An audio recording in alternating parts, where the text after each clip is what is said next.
Good day guys. So problema nyo rin ba yung maingay na pinto sa likod o yung backdoor? Ayan. Yung backdoor ng Urban. So itong tutorial nito applicable to kahit sa anong mga sasakyan o kaya anong van, no? Basta pinto ang pinag-uusapan, lalo yung mga backdoor na ganyan. Okay? So ang issue nito, ang reklamo ng may-ari, maingay, no? Maingay yung pinto sa likod. Pagka hinawakan yung pinto is walang ingay. Okay? So may mga iniisip kayo pero tignan natin kung tama yung hinalaan. Okay? Pakita ko sa inyo. Hey guys, so ayan. So isang reklamo niya, ayan may uwang. Makita niya may uwang sa baba. So basic pa yan kasi pwedeng ano yan, pwedeng sa goma lang. Kaso meron siyang alog, no?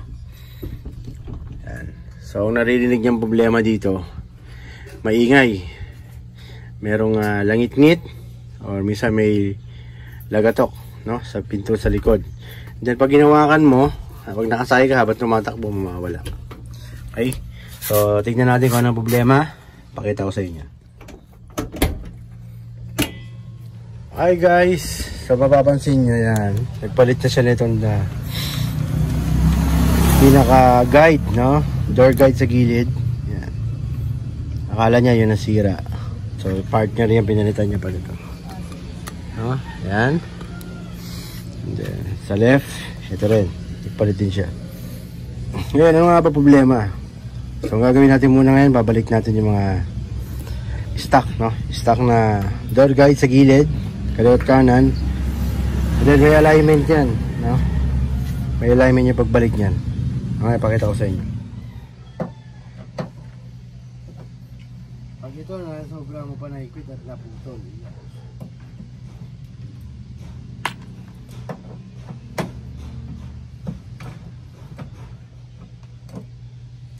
Okay.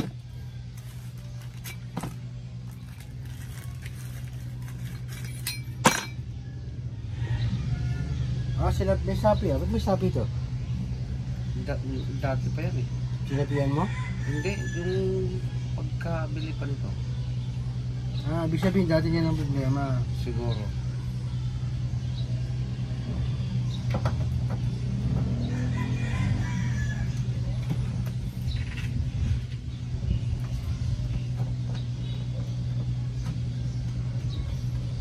Mali na. Guys, mali ng bintang. Napagbintangan lang po ito.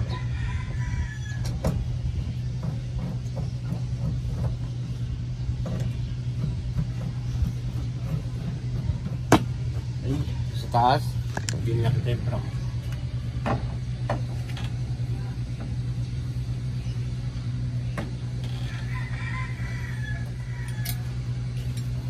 Hey guys, so habang pinapalitan ko, mag-subscribe na kayo, ha?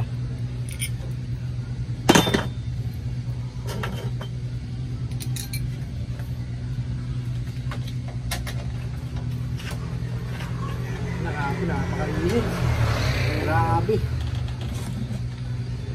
Ang dami nila dito. Mga hindi naka-schedule. Okay guys, sa pag-igpit niya na medyo alalahan nyo lang kasi 10mm bolt yan, baka maputol. Pag naputol yan, goodbye. Okay, sa kabila naman tayong side. Okay, so same procedure yan, hindi ko na mapakita sa inyo. Okay guys, so nakabit na namin. Binalik ko na yung dati. Ayan. Kaliwa at kanan, binalik ko yung dati. Ngayon, kailangan check mo yung alignment yan. Baba. So pagbaba niyan, dapat balance yung tama niya doon sa guide, no? Ayan. Tignan niyo yung, ayan, di makita. Yung clearance sa baba at saka sa taas dapat pantay. Ayan. Okay. So pag nakuha niyo yung adjustment niyan, meron tayong kasunod na gagawin. Okay, so ganito yung sinasabi kong alignment. Kailangan yung paglapag ng pinto. Ayan, ganyan. Yung clearance doon sa taas. Ayan, yung clearance sa taas at sa baba dapat patas. Para pagpasok niya dito, ayan. Okay? Walang movement ng up and down. Okay guys, so nakuha ko na yung alignment nito. Mga patas na sila sa kabila, sa kanan, sa kaliwa. Ngayon, ang pinaka-issue talaga niyan ito, no? Kaya lang naman natin binalik yan dahil tinanggal. Pakita ko sa inyo yung issue.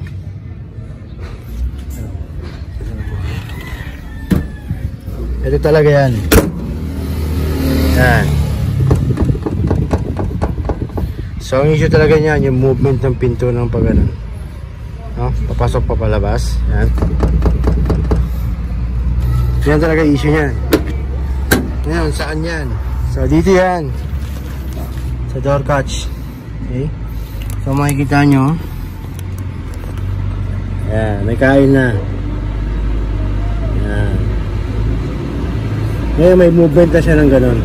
Hi guys, so yun ang issue niyan, no? Yung pinaka door catch sa baba. Nagkakaroon siya ng movement ng papasok palabas. So, yun yung nagiging vibration ngayon. No? Ngayon, napakita ko naman sa inyo kung paano ko gagawin. Okay? Okay, so kailangan natin tanggalin to.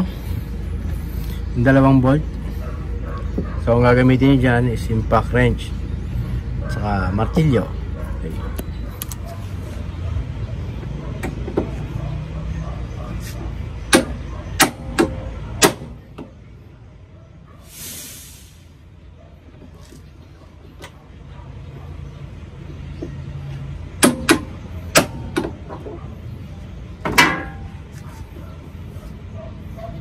Hey guys, so bago nyo gawin to, make sure alam nyo yung ginagawa nyo.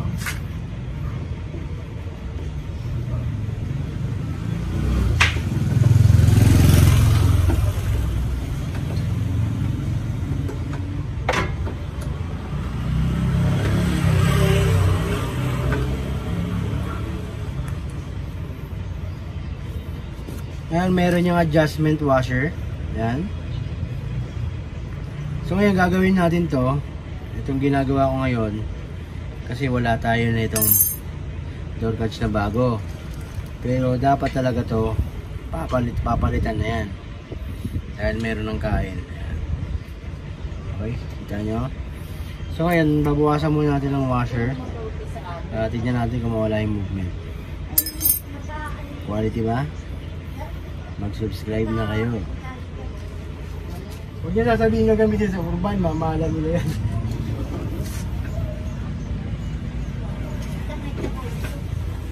So, yung mga bibenta mo, alam nilang kailangan ng mga.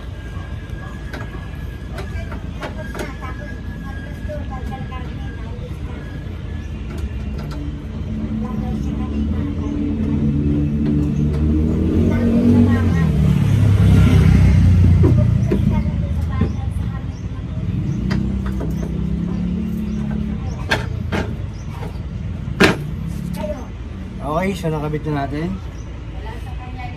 So, hindi basta-basta yung pagkabit niya, no? May alignment yan. Kaya mag-DIY, siguradin nyo lang na alam nyo yung ginagawa nyo.